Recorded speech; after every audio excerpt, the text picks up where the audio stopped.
Hi Christoph, I said I'd do you a quick video of the Dutton and just tell you a little bit about how it works and things you might want to be aware of. So here we go, see if this works. That's my broom handle bonnet prop, which will be in the boot of the car, which is how it props open. Quite straightforward under here, most things come apart easily. I suppose a couple of things around the engine. One is that the last time it was on the rolling road, the guy who actually put the engine together for me felt there was maybe a little bit more he could get from the cam timing to get a bit more power out. He said there's plenty of power, not a problem, but he thought there was a little bit more fine tuning, but he just didn't have time to do it. It's got a vernier pulley on there, so it's got a bit more fine tuning to come out of it. Sometimes when it's been running and sitting for a while, it gets a bit blocked up, and a bit of carburetor cleaner down the air filters of the twin pit Webbers gets it going again.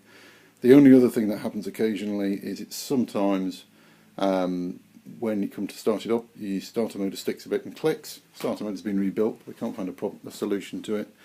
All I ever do is stick it in first, rock it back and forward, and that always works. So it's just sometimes how it settles. But other than that, straightforward. A few things here. So obviously that's your, that's where you put that's your radiator. The washer bottle is down there. This piece, where is it? Here. There, I'm pointing to. That is where it had a Brant's trip meter on it. So the actual header unit's off, but that's still all connected up on the speedo. Just needs connecting. The wiring's under the dash. In terms of anything else on here, all pretty straightforward, I think, where you can get to everything. It does have a slight oil leak I mentioned on the, oh, bear with me, on the, I mean that's been like that, that's a bit of oil that's come in for probably about 6 weeks, 2 months, just a bit when it sits underneath, not very much. It's just off the back of the sump, but a tiny amount. Under here, main thing to say, fuses are all just underneath the dashboard there, that's the fuse box. Something I must make sure you know about, here on the battery, the cable here, the red cable as it is, this is a negative earth car. The cable goes down onto the roll bar there, on the bottom of the roll bar.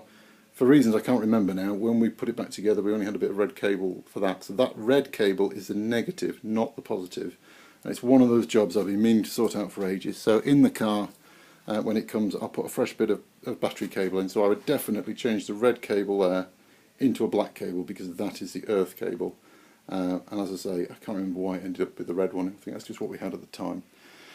Other things to point out, it does have, you can't really see it, there's a heater underneath.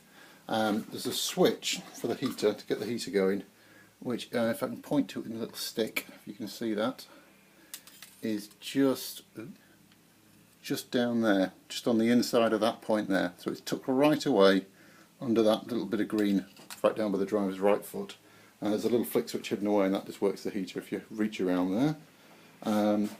Everything else should be straightforward. It's got locking wheel nuts on it, so there'll be a locking wheel nut spanner with it. Come around the back, all the hood and everything. All the hood and everything's in here. So hopefully you know the hood frame that just sits on these little hooks there, and the covers going from there. That's all straightforward. That's just the back of the car. Is there anything else I need to tell you about it? Pretty straightforward. I suppose the question is, what else would I be doing if I still had it? Possibly refurbing the wheels. The chassis has been painted, but could maybe do with it again. But it's mostly, hopefully, ready to go. As I say, there is that slight oil leak, but as I say, it's a tiny amount over a long period of time. I think that's it. Electric fan operates itself. That's your cut-off switch. That's most of it, I think. Any other questions, do give me a ring. Obviously, I've had this for 17 years, so I hopefully know everything about how to take everything apart. Chassis has been strengthened in a few places. It's pretty sound. Well, it is sound. But yeah, it'd be a big change for me to move it on, so I'm really looking forward to you having it. I hope you enjoy it, and as I say, contact me with any questions or anything that come out of the woodwork, but I hope it's going to be a fantastic car for you. Oh yeah, that was the other thing. There's all the chassis number and everything's on there, so that's all on them as needed. Great.